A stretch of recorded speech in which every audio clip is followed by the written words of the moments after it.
No ha habido hasta estos momentos, este año cumplo 46 años de predicar esta palabra.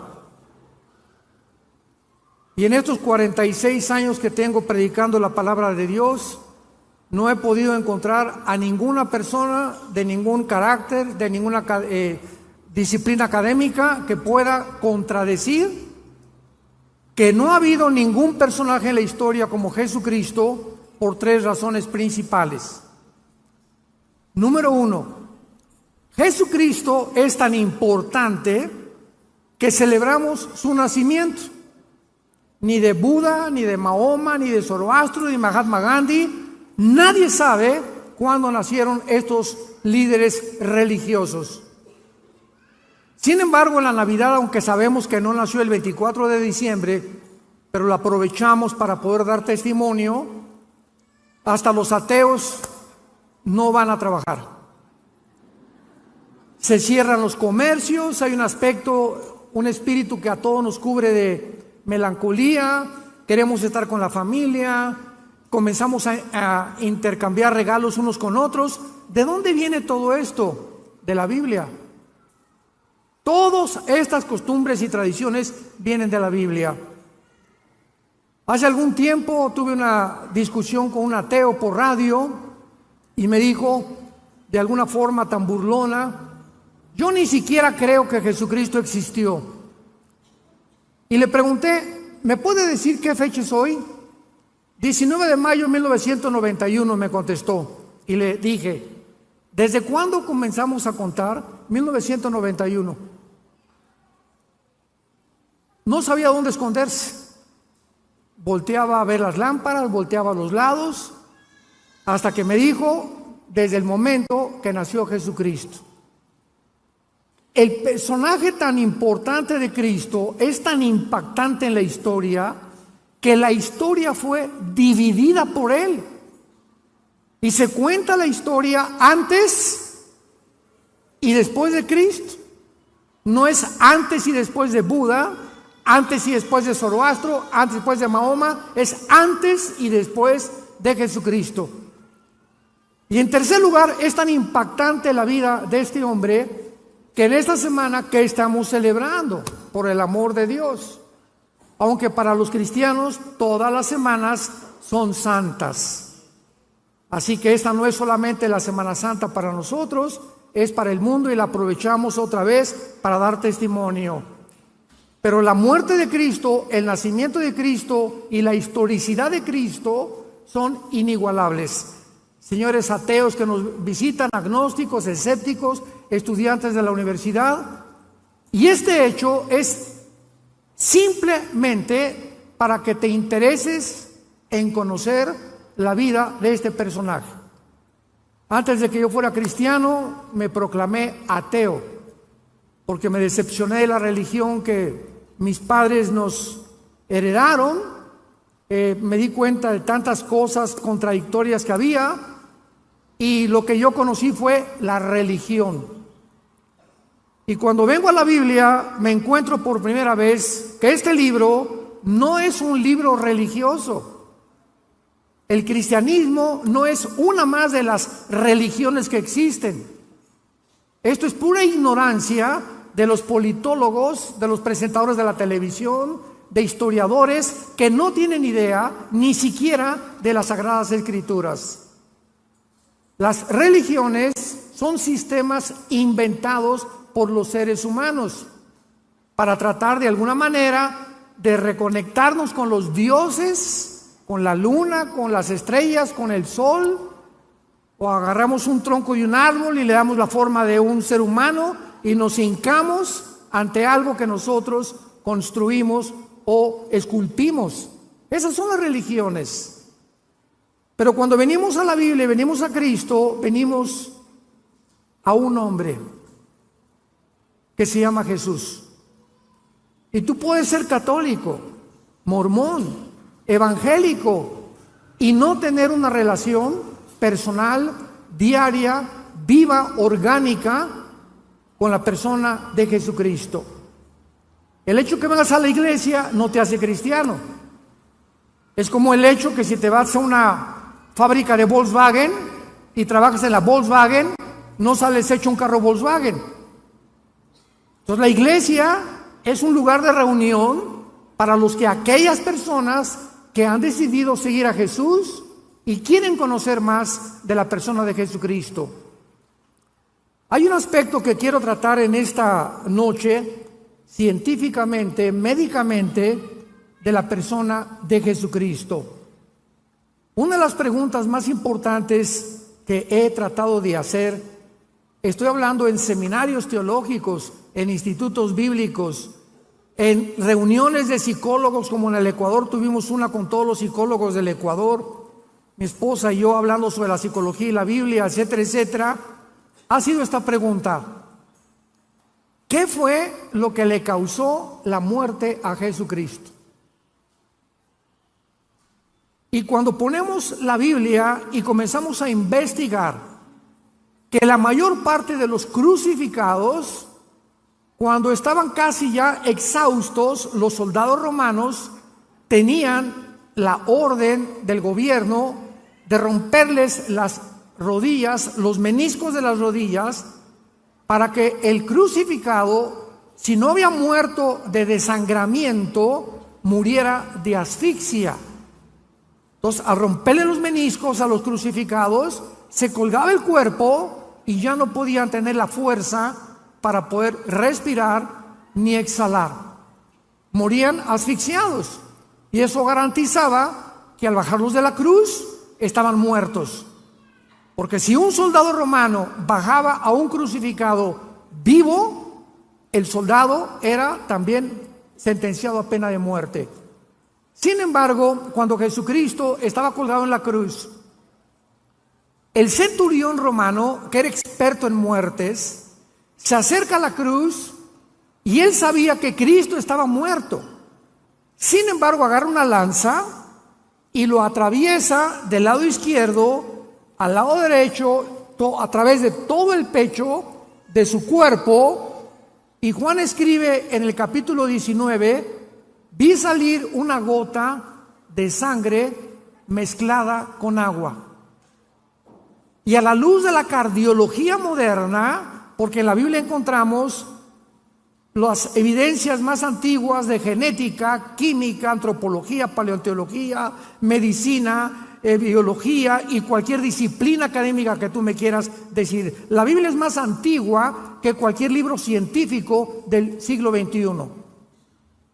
Quiero comentarles a ustedes, antes de desarrollar esta conferencia, el estudio médico realizado por el doctor William Edwards, patólogo de la Clínica Mayo de Rochester, Massachusetts. La Clínica Mayo, el Hospital General de Boston y el Hospital Hopkins son las tres instituciones que se clasifican como las mejores médicamente hablando y clínicamente del mundo entero. Ni en Inglaterra, ni en Francia, ni en Alemania, ni en ningún lado se pueden caracterizar con la fama que tienen estas instituciones clínicas, médicas, científicas. Este estudio del doctor Edwards apareció en la revista médica Diario de la Asociación Médica Americana, en inglés, Journal of the American Medical Association. Y esta revista es y aparece cada semana en la investigación médico-científica del mundo entero. Escuchemos la opinión médica de una persona que no es cristiana, de un médico patólogo famoso en el mundo entero acerca de la muerte de Jesucristo. Número 1, la sangre que sudó en Getsemaní. La Biblia dice que cuando Cristo estaba en Getsemaní, fue tan intensa la presión que él tuvo espiritualmente que la sangre comenzó a salir de sus poros y de su piel. Y este médico dice lo siguiente: este fenómeno se llama hematohidrosis. Hematohidrosis, o sea, sudor sanguinolento, y ocurre en estados altamente emocionales, cuando la hemorragia de las glándulas sudoríparas ocasiona que la piel quede excesivamente frágil. Probablemente la pérdida sanguínea en el huerto de Getsemaní fue mínima. Sin embargo, la fragilidad cutánea resultante ocasionó más tarde en una gran pérdida sanguínea durante la flagelación. Veamos qué dice Mateo 26, versículo 36. Entonces Jesús llegó con ellos a un lugar que se llama Getsemaní. La palabra Getsemaní en el hebreo es Getsemana o Getsemaní, que significa el aceite prensado. O sea, cuando se aprietan las uvas, ¿verdad?, sale el líquido.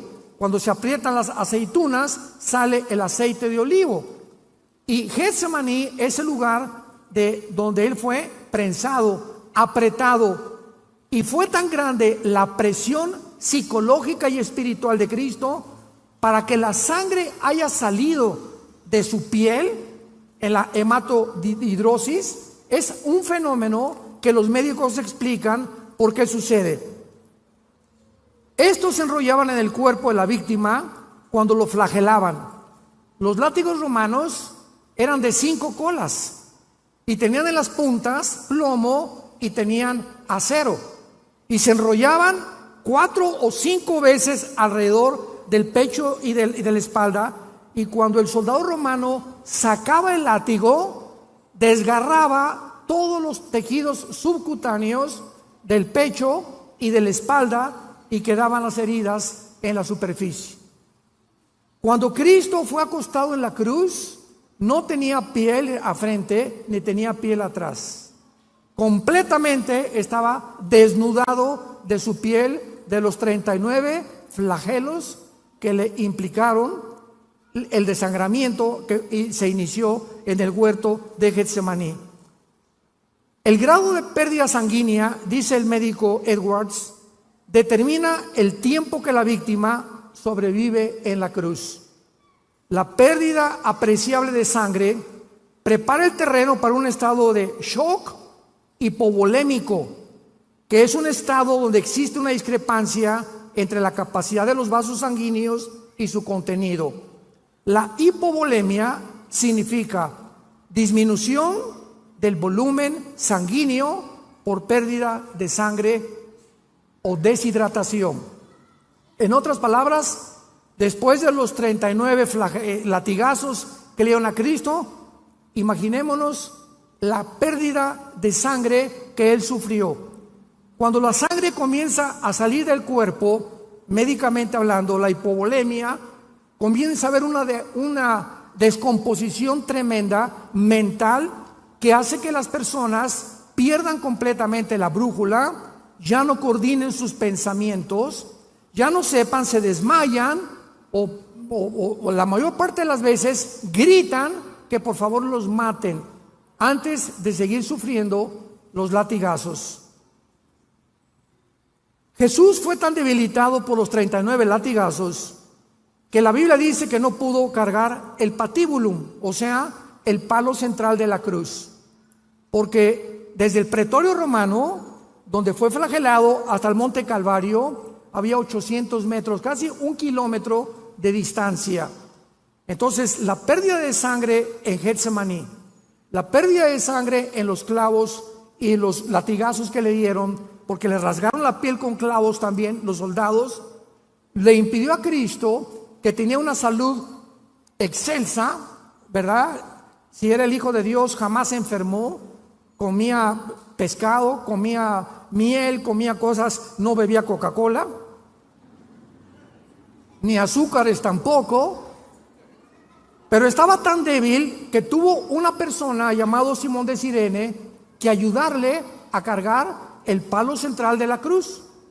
Dice la Biblia que sus heridas en la espalda fueron cubiertas con un manto de púrpura, el cual, cuando llegó a la cruz y lo acostaron, le quitaron el manto y la piel que le quedaba fue arrancada, porque en los 800 metros que caminó hacia la cruz se le pegó la sangre coagulándose con la tela del manto, y al quitarle el manto le desgarraron todo lo que le quedaba de piel. O sea que cuando lo acostaron a Cristo sobre la cruz, era completamente sin piel. Imaginémonos el dolor de la fricción de su carne viva con la madera del patíbulo. En la crucifixión, los brazos de la víctima eran totalmente estirados, de esta manera. Y los clavos eran colocados entre el hueso radio y el hueso carpo de las muñecas. O sea, a Cristo no le pusieron los clavos aquí. Cristo fue crucificado aquí en las muñecas. Ahí fue en el carpo y en el radio donde entraron los clavos. Y aunque no producían fractura, el daño al periósteo, que es la membrana que cubre los huesos, era dolorosísima. La mayor parte de las víctimas de la crucifixión en ese momento perdían el conocimiento del dolor tan intenso de la entrada de los clavos en estas partes de las manos. También los clavos le cortaron el nervio mediano médicamente, lo cual le ocasionó a Cristo espasmos intensísimos de dolor en los brazos durante todo el procedimiento. Todo esto produjo una parálisis en parte de sus manos que se llama los ligamentos o mano de garra, donde la mano comienza a perder ya el control y se hace así y ya no puede abrirla del dolor tan intenso de los clavos en el carpo y en el radio. Los clavos de los pies, dice este médico, atravesaron los huesos del tarso y seguramente le ocasionaron lesiones en sus nervios. El mayor efecto fisiológico es lo que se llama la interferencia con la respiración normal, especialmente durante la exhalación, ya que el cuerpo tiende a fijar el tórax en estado de inhalación y el crucificado está colgado y no puede hacer esto, respirar y exhalar, porque el peso de los clavos, al tratar de hacer esto, le produce más presión en las manos y más presión en los pies. De acuerdo a los análisis de respiración, primordialmente con el diafragma y de forma superficial, resultan en una retención de dióxido de carbono en la sangre. Y esto es lo que produce y lo que produjo a millones de personas ahora que hubo la pandemia, cuando nos mandaron ponernos un pañal en la boca. ¿Qué te produce el pañal en la boca? Que los estreptococos se te vuelven a meter, no respiras el oxígeno que necesitamos y después la Organización Mundial de la Salud dictamina que no servía de nada. Impresionante lo que hicieron con nosotros. Continuaron en el cuerpo de Cristo calambres musculares, hormigueo en los brazos, por la posición tan incómoda, y se agregaron a la molestia de la respiración, porque en cada momento que respiraba era un dolor y un martirio agonizante, lo cual casi siempre llevaba a la asfixia a los crucificados. Otros factores, dice el médico Edwards, que contribuyeron a la muerte del crucificado variaban, pero siempre era deshidratación, arritmias cardíacas inducidas por el estrés, insuficiencia cardíaca por la acumulación rápida del líquido en la cavidad pericárdica o en cavidad pleural. Y finalmente, un aspecto médico de la muerte de Jesús ha sido gran controversia y es el tema que quiero desarrollar. ¿Qué fue científicamente o médicamente? Se van a sorprender ustedes lo que le causó la muerte a Cristo. Cuando el soldado romano le atravesó el costado, le atravesó lo que se llama el pericardio, que es una membrana que cubre el corazón, y el endocardio, que es una membrana que está dentro casi en el corazón. Y cuando Juan escribe hace 2000 años, vi salir una gota de sangre y una gota de agua, de acuerdo a los cardiólogos del siglo XXI, la mezcla de la sangre con el agua es por la rotura del pericardio. O sea, Cristo ya estaba muerto antes de que el soldado le atravesara con la lanza el costado. De acuerdo a lo anterior, el líquido que salió de Jesús correspondía al líquido pericárdico y la sangre a presencia de sangre en la cavidad pericárdica. El corazón está forrado por dentro por la membrana llamada el endocardio, después una capa muscular llamada el miocardio, forrada por el pericardio, con dos capas, pericardio visceral y pericardio parietal.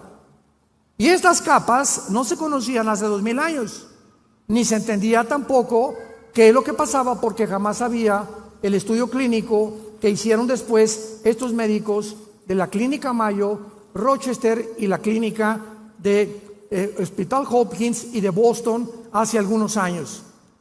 Y finalmente, ¿qué fue lo que ocasionó la muerte de Cristo?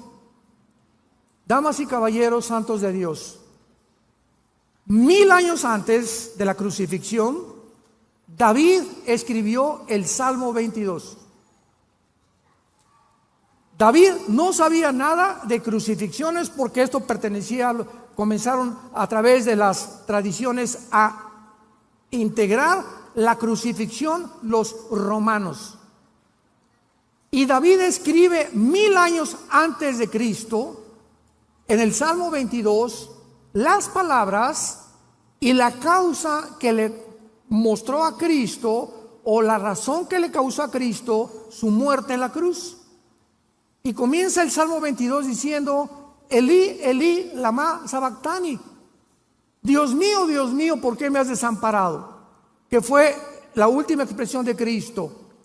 Y finalmente, más adelante dice: jugaron ropas los soldados con mi manto, me miran como toros de Bazán.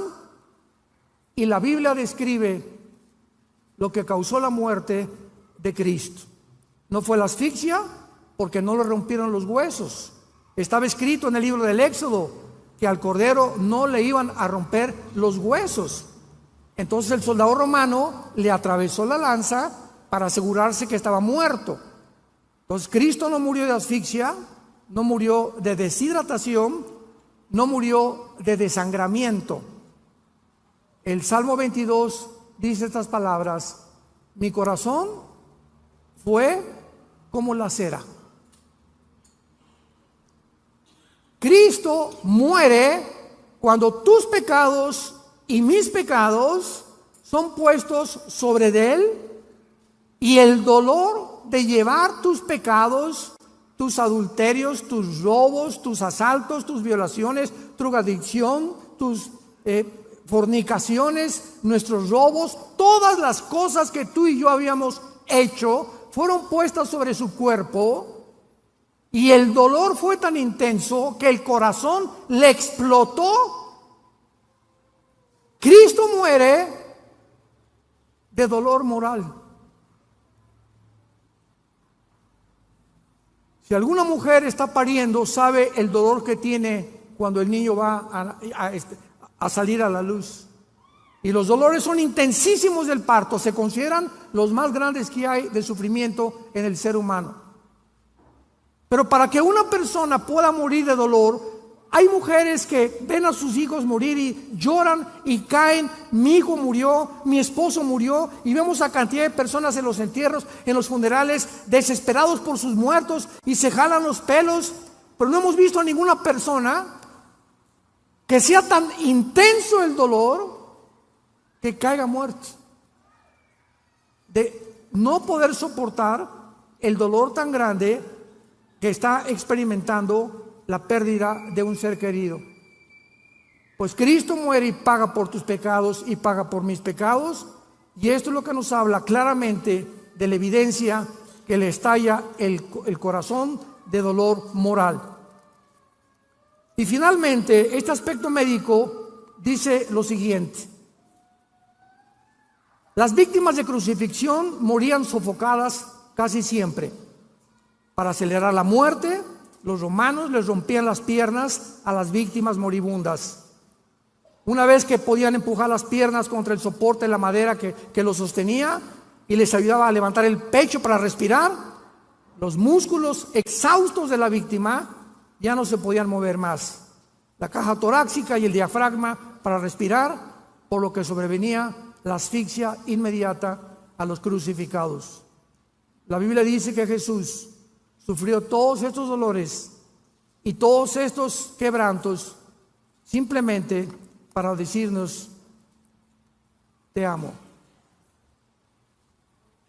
te amo, Dios te ama. De tal manera amó Dios al mundo, de tal manera amó Dios al mundo. No nos mandó palomitas ni nos mandó dinero. La manera en la que Dios manifiesta su amor a tu vida y a mi vida es Él no perdonando a su Hijo en la cruz para perdonarnos a nosotros. En Génesis capítulo 22, Abraham lleva a Isaac al monte Moriah a ofrecérselo a Dios. Y cuando Abraham levanta el cuchillo para matar a Isaac, un ángel le detiene la mano. Casi 3000 años después, la misma escena la vemos en el Monte de los Olivos. Se levanta el cuchillo para matar a Cristo y Dios no detiene la mano. Dios permite que su hija muera.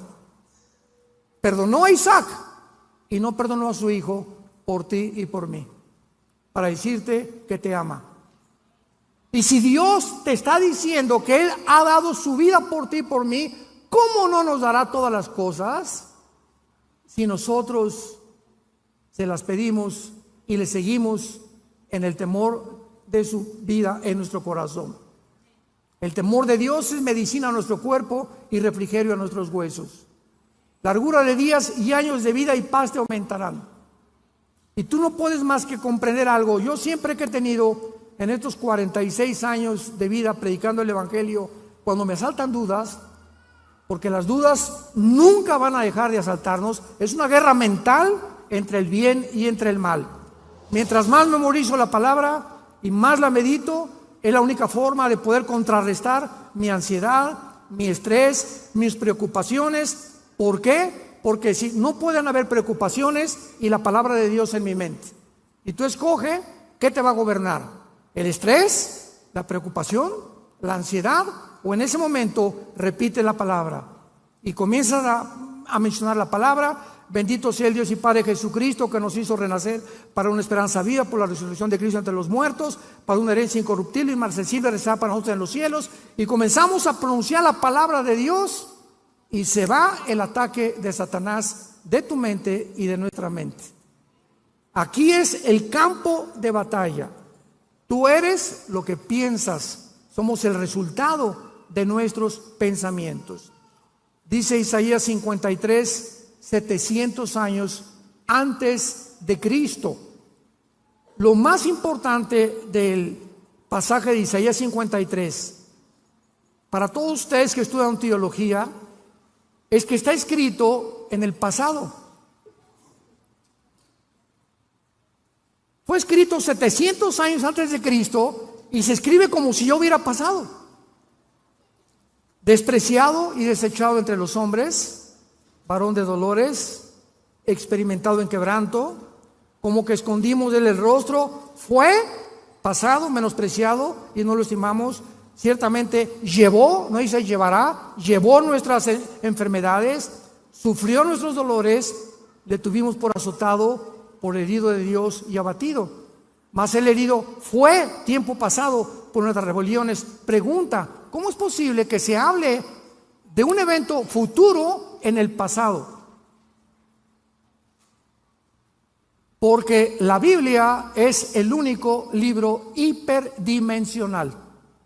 Señores científicos que nos acompañan, señores médicos, señores psicólogos y psiquiatras que están con nosotros. ¿Qué estoy diciendo? En 1940, más o menos, 43, Alberto Einstein descubrió una fórmula científica que revolucionó completamente la dimensión y las leyes de la física. E igual a mc al cuadrado. La energía es igual a la materia por la velocidad de la luz al cuadrado. Esta fórmula de Einstein revoluciona completamente nuestra vida, y qué impresionante que la Biblia se adelantó. Porque esta fórmula de Einstein implica que el tiempo no existe. Se les van a fundir los fusibles. El tiempo no existe. ¿Qué quiero decir con esto? Agarra tu reloj en este momento. ¿Y qué hace el reloj? El segundero. 1, 2, 3, 4, 5. ¿Dónde está el pasado? ¿Dónde está el pasado? Estamos en el presente. 1 es el presente. 2, 3, 4, 5, 6, 7, 8. El futuro todavía no estamos ya. El pasado. Hace un segundo tu pasado ya no existe. Hace 2000 años el apóstol Juan escribe el Apocalipsis. Viaja el apóstol Juan 2000 años y ve al anticristo y la tercera guerra mundial. Juan regresa en el espíritu y el Apocalipsis ya está escrito lo que va a ser. No ha sido y será.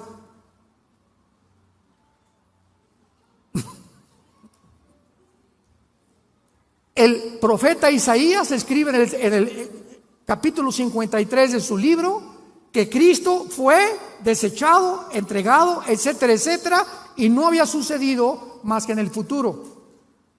Y cuando encontramos que la fórmula de Einstein demuestra que el tiempo no existe, el tiempo se incluye desde Einstein como la cuarta dimensión. ¿Qué quiero decir? Que somos seres que vivimos en 4 dimensiones: altura, profundidad, anchura y el tiempo, que desde el siglo pasado estuvo incluido dentro de las dimensiones del ser humano. Sexta, séptima u octava dimensión. Para Dios 1000 años es un día. Un día es como 1000 años. Cada vez que la Tierra hace una vuelta al Sol de 365 días, para Dios fue un día. Para nosotros fueron 365 días que pasaron en nuestro tiempo. Y si yo me voy a la Luna o a Marte con un traje de astronauta y salgo mañana, vamos a poner que mañana es el 10 de abril, y regreso dentro de un año y tengo 30 años de edad. Cuando yo regrese el año que entra, mi esposa va a tener 5 años más que yo. Porque ya saliendo de la atmósfera, el tiempo no existe como existe aquí en la Tierra. Aquí pasa más rápido que en el espacio. ¿Y cuántos hombres dicen, no, pues yo me quiero ir a Marte, no? Hermanos, todo lo que estoy compartiéndole a ustedes es maravillosa. La Biblia es maravillosa. O sea, el Ramayana, el Popo, el Tripitaka, los Vedas de los persas, el Corán, no hay un libro religioso ni científico que tú me puedas decir que nos explique de dónde venimos, quiénes somos y a dónde nos dirigimos. Y cuando Dios muere en la cruz y abre sus brazos, nos dice lo siguiente: todo aquel que me sigue no permanecerá en tinieblas. Y cuando venimos a la Biblia, el Espíritu Santo entra a nuestra vida, nos destapa lo que el pecado dañó, la información que Adán y Eva tenían, que era el 100% de su ADN, del ácido desoxirribonucleico, que es la fórmula de las células. Y Adán y Eva perdieron todo eso y nos lo transmitieron a nosotros. Einstein decían que teníamos el 8% desarrollado de la mente nada más. Perdimos más del 90% de la información. Y la única forma de recobrar esta información, para que tengas la seguridad de morir en paz y de saber que nunca, nunca Dios te va a abandonar, que nunca te va a dejar, y que en medio Él es nuestra fortaleza, nuestra angustia, y que Él es nuestro amparo y nuestro refugio, como las alas bajo de la gallina cubre a sus pollitos. Fortaleza mía, castillo mío, mi Dios, en quien confiaré, decía David, es teniendo a Jesucristo como tu Salvador. Comienzas a entender el mundo. Vamos a hablar de esto mañana en el desayuno. Impresionante como el mundo llegó a su fin. Filosóficamente, religiosamente, políticamente, militarmente, en cualquier área que tú busques, el mundo en que tú y yo vivimos hoy está completamente derribado. En Estados Unidos se acabó la democracia, se acabó la moral en el mundo, ya los géneros terminaron, la biología y la genética la hicieron a un lado. Ahora un hombre puede ser mujer, una mujer puede ser un hombre, de acuerdo a lo que él crea o lo que ella crea, y no genética ni biológicamente. Es una locura, es un mundo de psicópatas, de sociópatas. Nunca el mundo había enloquecido al grado en el cual se encuentra actualmente. Y simplemente porque no tienen a Dios, porque hemos creído que podemos vivir sin Él. ¿Qué importancia tiene la muerte de Cristo para todos nosotros? En primer lugar, la muerte de Cristo fue el tema que más intrigó a los profetas hebreos. Dice en la primera carta de Pedro, capítulo 1, versículo 11, los profetas profetizaron de la gracia destinada a ustedes.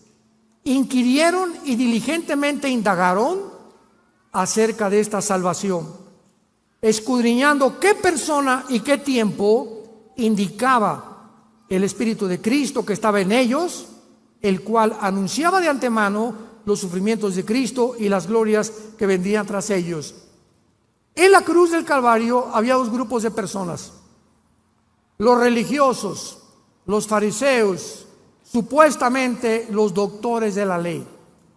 Y del lado izquierdo estaban los griegos, los filósofos de Atenas, los discípulos de Zenón, los epicúreos, los estoicos, los grandes pensadores de la historia en aquel tiempo. Los religiosos, los fariseos, voltearon a la cruz y dijeron: porque la Torá, nuestra ley, dice maldito el que es colgado en un madero. Entonces, ¿cómo puede este hombre decirse que es hijo de Dios cuando nuestra ley dice que los que son crucificados son hechos maldición? No puede ser este el hijo de Dios. Comenzaron a ofuscar en sus pensamientos y en su limitada racionalización. Y por otro lado, los griegos veían a Jesús y decían: este no puede ser el hijo de Dios, porque Zeus, nuestros grandes dioses de los titanes de la mitología griega, no podían permitir que a su hijo le hicieran lo que le están haciendo a este hombre. ¿Cómo puede llamarse este el hijo de Dios? Damas y caballeros, los religiosos y los filósofos, Dios enloqueció su sabiduría, porque la palabra de la cruz es locura a los que se pierden. Y no podían, con su mente intelectual y filosófica, como actualmente también, no me importa que seas maestro de filosofía y letras en la universidad, ni que tampoco tengas doctorados en ciencias políticas, si tú no tienes al Espíritu de Cristo en tu vida, no vas a entender la Biblia. Porque los pensamientos de Dios son más altos que los nuestros. Y la forma como Dios actúa no es como nosotros. Y en esa cruz, donde unos decían que era maldición y otros que era una imposibilidad que el Hijo de Dios pudiera decirse así, muriendo como un vil criminal y su padre no hiciera nada, Dios lo hizo a propósito, porque detrás de esa muerte se encontraba toda la sabiduría de Dios, escondida detrás de la locura de los seres humanos. Y eso fue lo que me hizo a mí, por primera vez en mi ateísmo, reflexionar y humillarme delante de Dios. Y se acercó entonces mi hermano Alejandro, que era cristiano, y me leyó este pasaje de 1 Corintios capítulo 1, que dice así: porque lo insensato de Dios es más sabio que los hombres, y lo débil de Dios es más fuerte que los hombres. Lo que para ti es locura, para Dios es sabiduría.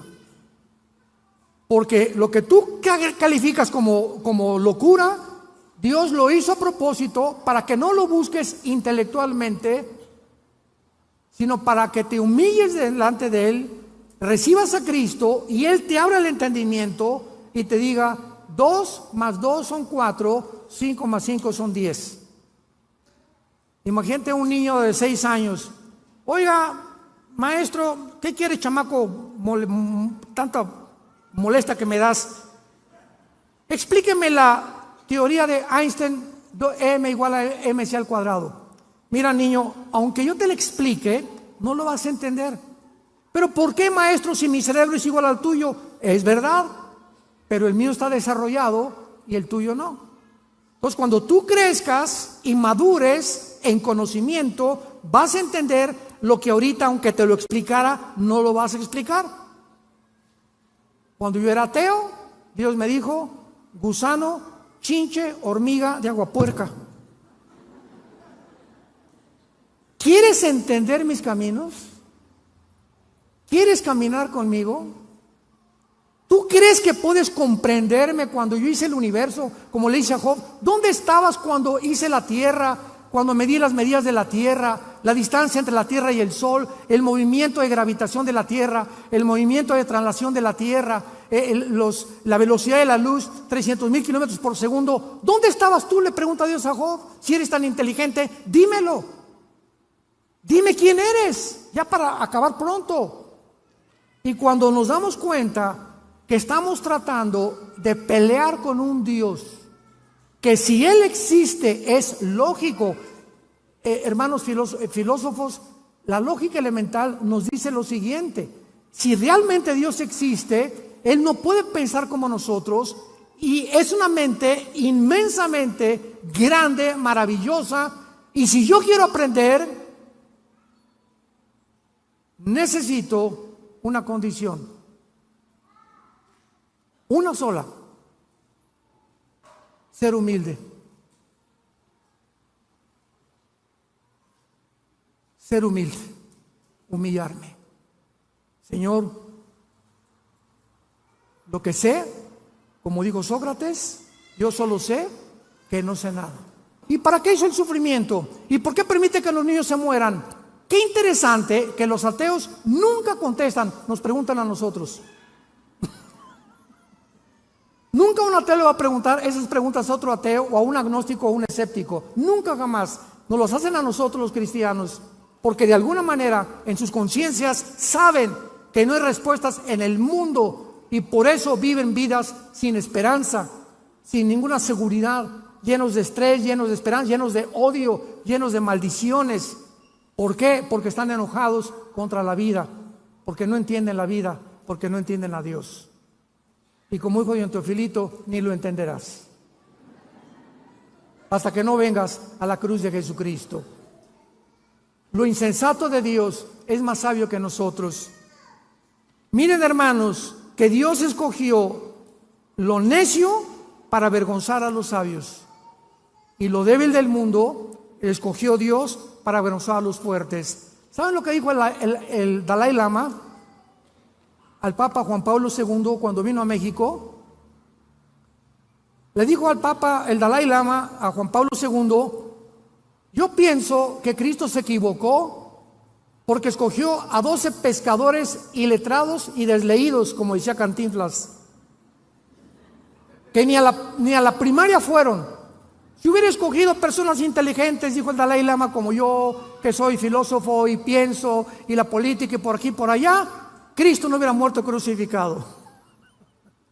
Jesús, María y José y el burrito que los acompaña. Virgen de la Macarena. ¿Se dan cuenta la estupidez, la soberbia del ser humano? Y a propósito, Cristo escoge a esos hombres desleídos y deslustrados, ignorantes, para que cuando se enfrentaron al mundo, el mundo se maravilló y decían: ¿quiénes son estos pescadores que se enfrentan con denuedo y con valor al César, y a los filósofos, y a los epicúreos, y a los estoicos, y a Zenón los filósofos, y los retan diciendo que Jesús murió, que resucitó, y a estos hombres que no fueron ni terminaron la primaria, fueron los que cambiaron el Imperio Romano. Nunca un impacto tan grande en la historia había sido hecho por 12 hombres vulgares y pescadores. Y Dios lo hizo a propósito para avergonzar a los sabios.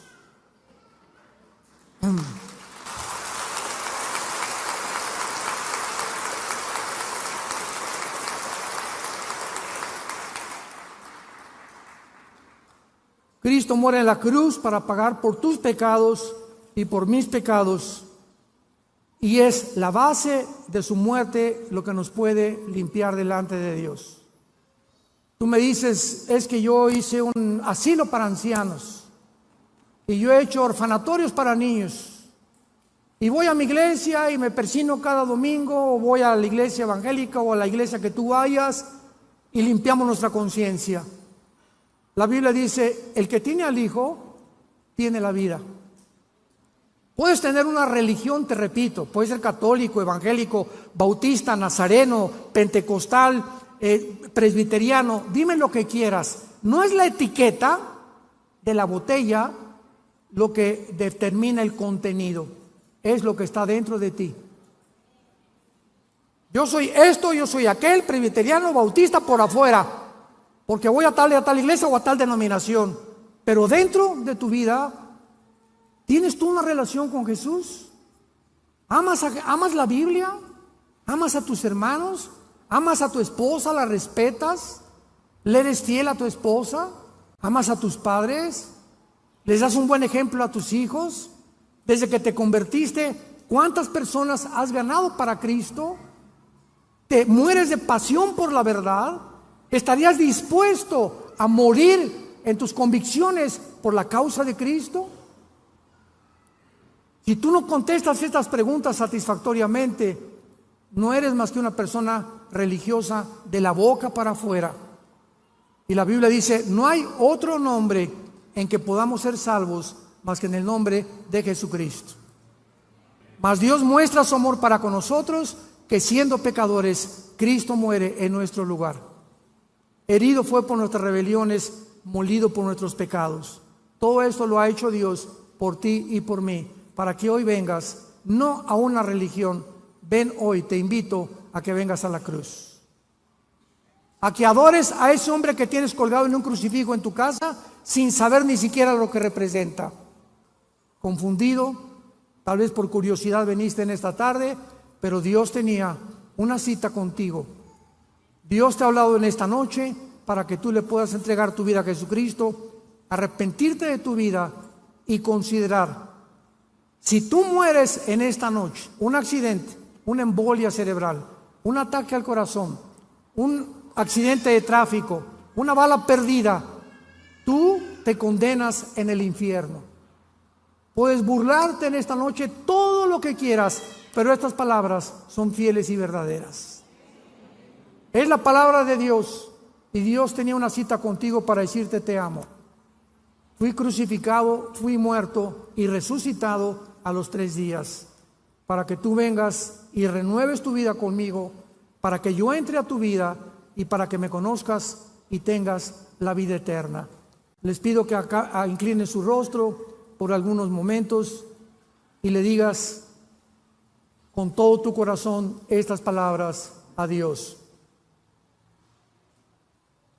Señor mío y Dios mío, lo puedes hacer en silencio.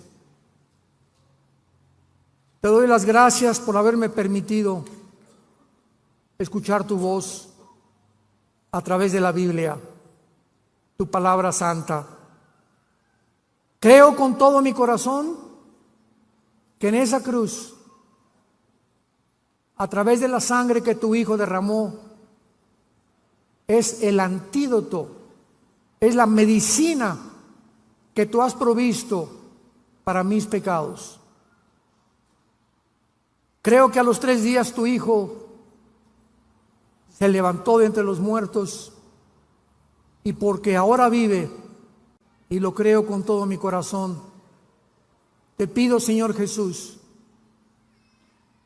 que en este instante entres a mi vida como mi Señor y mi Salvador.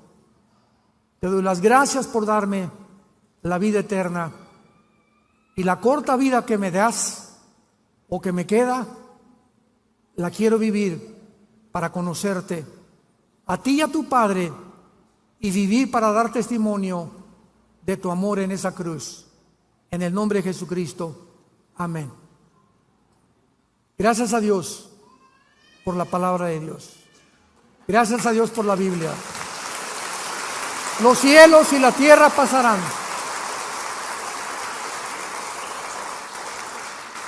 los cielos y la tierra pasarán, pero mis palabras permanecerán.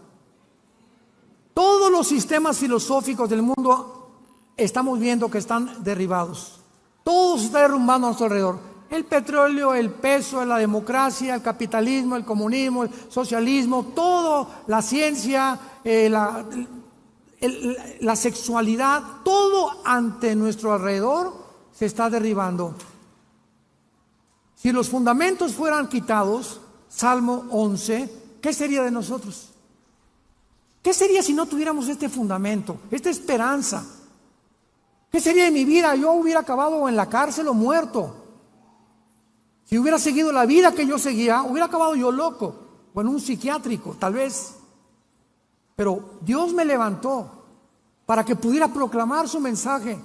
Y cada día le digo que me dé más pasión para hacerlo, para que la gente pueda comprender que tienes una sola vida para arrepentirte y venir a la cruz.